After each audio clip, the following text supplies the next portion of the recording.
How's it going, everybody? This is Mr. Gross, and today we are going to be learning about something that is commonly thought to be understood, but is widely misunderstood and mislabeled, and that is irony. So, what is irony? What most people don't know is there's really three types of irony. There's verbal, situational, and dramatic irony. So, verbal. Verbal irony is when what is said is the opposite of what is meant. And a lot of people connect this to sarcasm. Sarcasm is a type of verbal irony, but it's verbal irony with a little bit of attitude and sass connected to it. And I'll give you some examples of that coming up. Next, situational irony. Situational irony is when something happens that is the opposite of what is intended. And I think a lot of people confuse situational irony with tragedy. And there's big differences here. And in the next couple of slides, I'll explain that. Tragedy, and you will want to write this definition down for tragedy.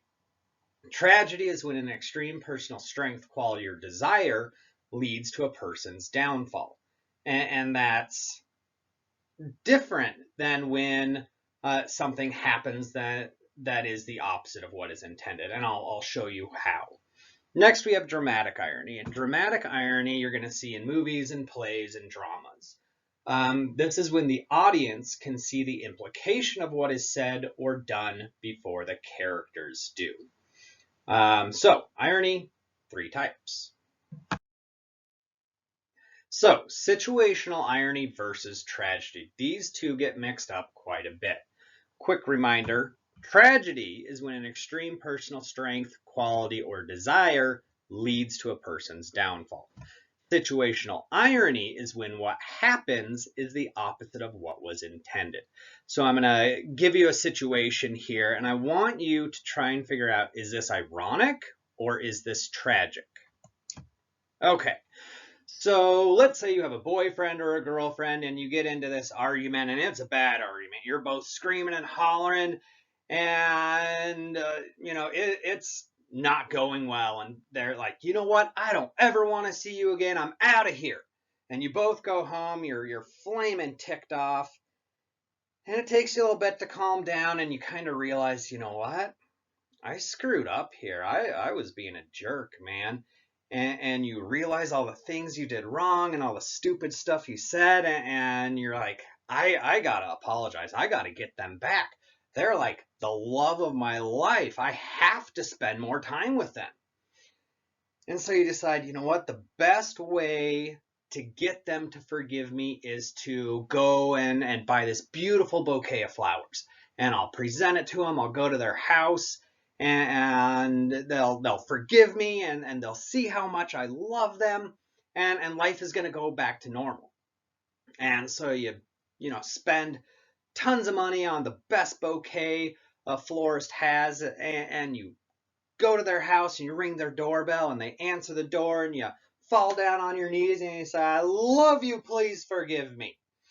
And you give them your flowers. And they have this severe allergic reaction. They go into anaphylactic shock. They have to be life flighted to a different city where they've got to recover, and they're there for like 4 months. Is that irony? Or is that tragedy? Pause for a minute, go over this situation, and make a decision. Irony, tragedy. Pause now. This is an example of situational irony. And it's a little confusing, and this is why people mix them up. So what you wanted was to spend more time with them. What happened caused you to not be able to see them for months and months and months. And I think the confusion that people kind of get into is that there was a little bit of desire there. There was this desire to spend time with them. But this was not an extreme personal strength, quality, or desire, and it did not cause a downfall. It simply caused an opposite than what you wanted. And this will make more sense when this situation changes just a little bit. We'll see that next.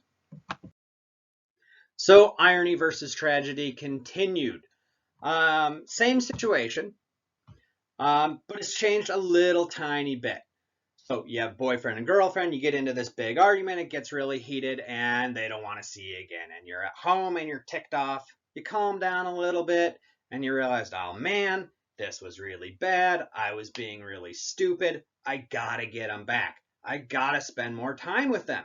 So again, here we see that desire, but it's a little bit different. So you decide that you have to buy this bouquet of flowers and it's going to make them happy and they'll forgive you. But you make this decision because you've never heard them even talk about flowers. You don't even know if they know what a flower is, and you think this would be the perfect gift. What you don't know is that they know of their allergy and they're super embarrassed about it. So they don't look at flowers, they don't talk about flowers, they don't wear clothes with flowers, they don't go to movies that have pictures of flowers in them. They avoid flowers altogether. So you show up to their house, you present them with the flowers. They have this severe allergic reaction, go into anaphylactic shock, have to be life flighted to a different city. They have to spend 4 months in recovery. Now, this changes the whole thing. This extreme personal quality, strength, or desire rests in your boyfriend or girlfriend to such an extent that they've changed their whole lives. And this is what makes you think of flowers being the perfect gift. So that caused the downfall. So this would make it tragic. There can be some confusion between dramatic irony and foreshadowing.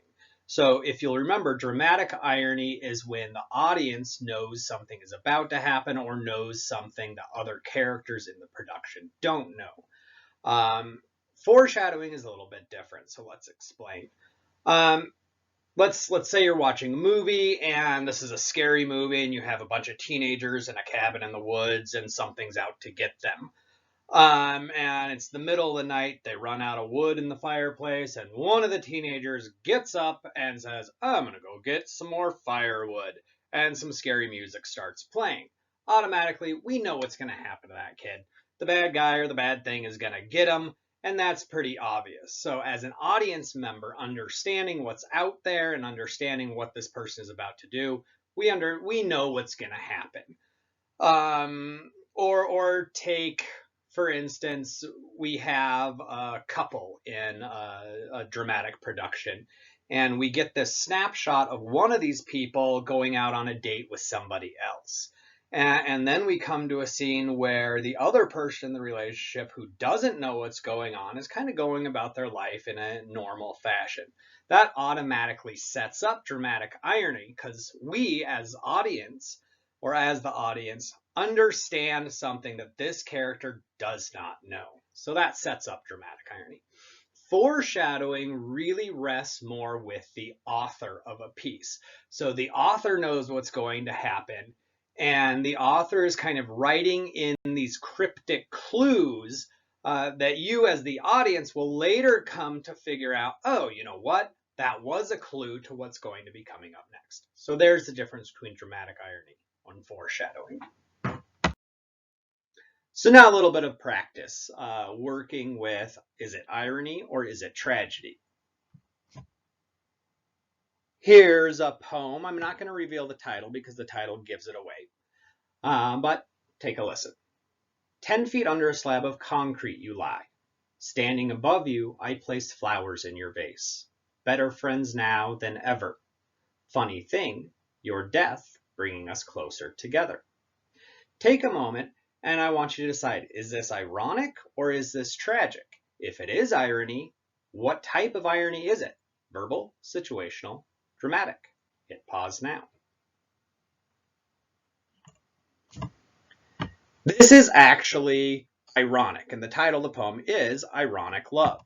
And this would be situational irony, and it's ironic because these two people can't be together, but they like each other a little bit better now that they have all this space and distance. So that makes it ironic. There's no personal strength, quality, or desire that impacts the situation.